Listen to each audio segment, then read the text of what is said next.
What's up, everybody? This is China McCoy at the Acting Chops Network. Yeah, this is going to be a great episode. Today, we're going to talk about producers. But before we talk about producers, we need to talk about if you like what I'm doing, then subscribe. And if you subscribe, that means you like what I'm doing. And don't forget, we support the clappers. That's right, the clappers. I actually got some chalk now for my clapper, so I've been procrastinating on writing on it, but I'm gonna get on it real soon. But that leads me to the topic of film producers. Whether you're film, you know what? I'm just gonna say media producers. Let's just talk about that first and foremost. I'm going to give producers some grace starting off. For instance, producers have a lot on their head, right? They have to think about, okay, you have producers and executive producers, but that's a whole different podcast about the variations of producers and what they do.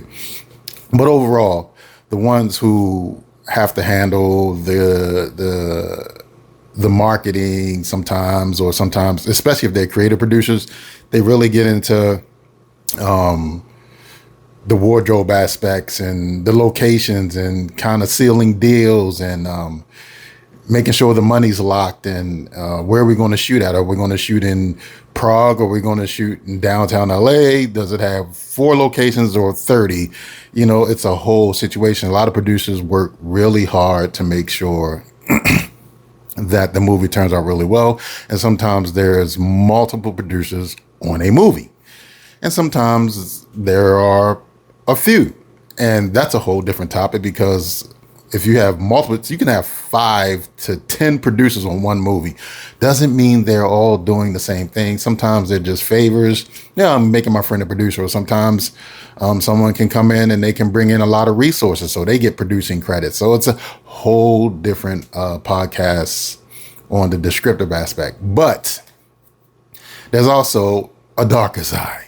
And the darker side of producing is the producers who like to floss, and producers who like to just, you know, set up a casting couch. And of course, we all know, if for those who don't know, the casting couch is when people are like, yeah, you know, I'm a producer on a movie, and like, come over to my house and audition for me. You know, it's a whole situation. And then there's the ones who like the casting couch producers, and the ones that like to floss skim heavily off the top. And when I say skim heavily off the top, I mean they take a lot off the top, which leaves little for the cast, maybe, you know, because sometimes they're fanning over the cast, so they kind of make sure that, you know, whatever cast they get is who they want, and they tend to kind of give them a nice little sum. But the crew definitely gets screwed. And it's a fact. Like, I've worked on films where, you know, the producers were out, just, we're on set and I'm watching this go down, you know what I mean? And I'm watching the producers there talking about how they just came from the Nike outlet.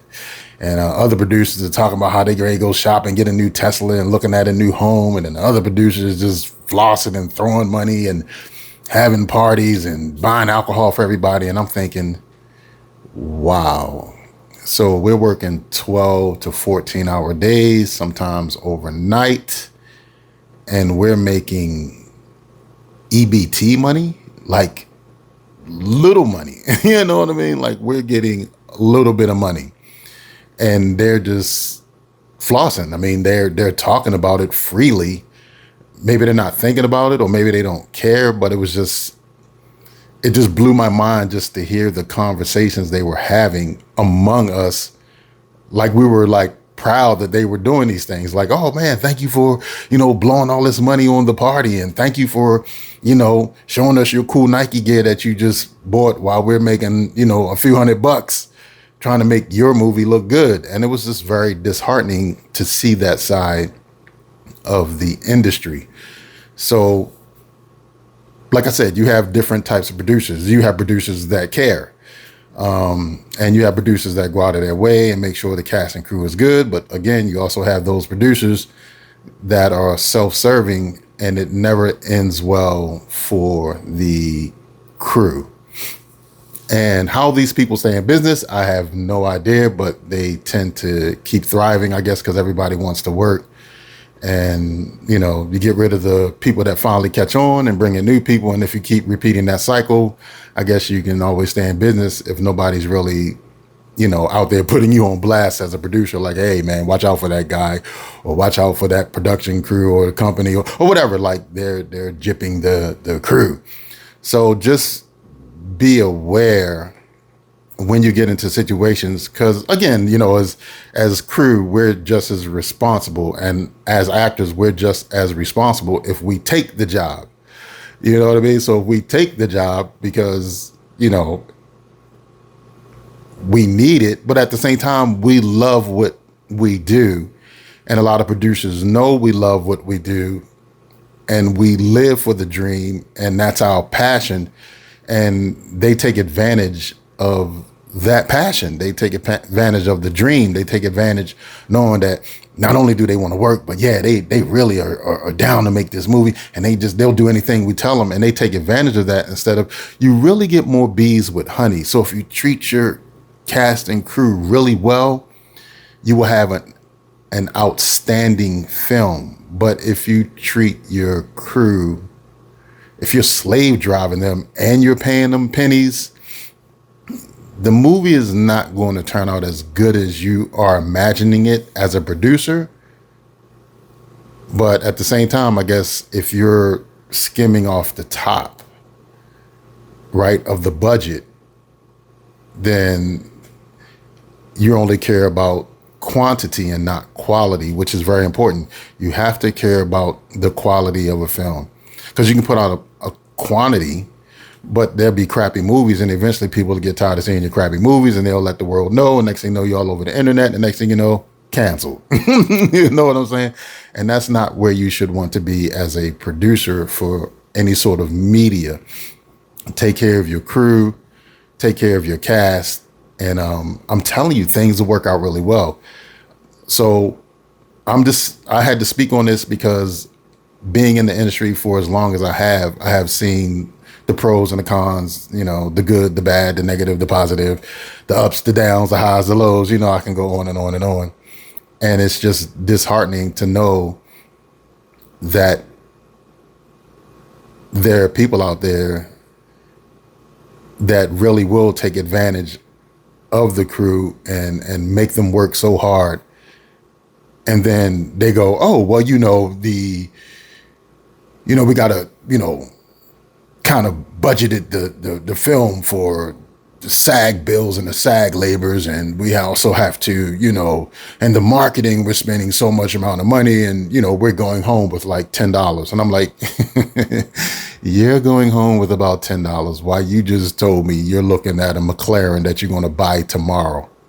Imagine that. Like, they forget the things that they talk about, or they forget the things that they're doing as producers, but then try to come to the crew with a different story about, how much money is being spent from the movie into the movie. If that's the case, then the crew would be getting paid more money.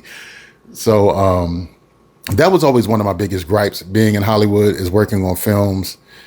And, and it's not like we're not getting like back end points, or we're not getting residual checks. So if you're doing all these great things with SAG, then how come you aren't getting the crew or some of the cast who may not be SAG into SAG and paying their SAG bill? I'm just saying, if you got all this money to blow, on flossing at parties and, big dinners and Nike gears and new cars and houses, every time you make a movie, you're buying something new.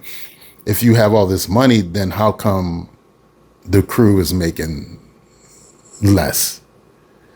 So those who feel what I'm talking about, feel free to send me a DM. You know where I'm at. I'm China McCoy on the Acting Chops Network. I just want to enlighten everyone. Just keep your eyes open and your head on the swivel, and pay attention to what you do. Make sure your contracts are taken care of. You got to have your contracts taken care of. And sometimes, you can even have a contract and they'll still screw you over. So it just depends on what kind of producers you come across. Look into the producers you're actually making movies with and see where their head is, and talk to people. And, because Hollywood is small, so everyone will talk. So we're trying to get a lot of subscribers on YouTube. It's a new channel. We're at the Acting Chops Network on YouTube. Look us up. Once again, if you like what I'm doing, subscribe. And if you subscribe, that means you like what I'm doing. Anyway, to the next episode. Peace. Oh, and don't forget, get your clapper. All right, y'all, I'm out.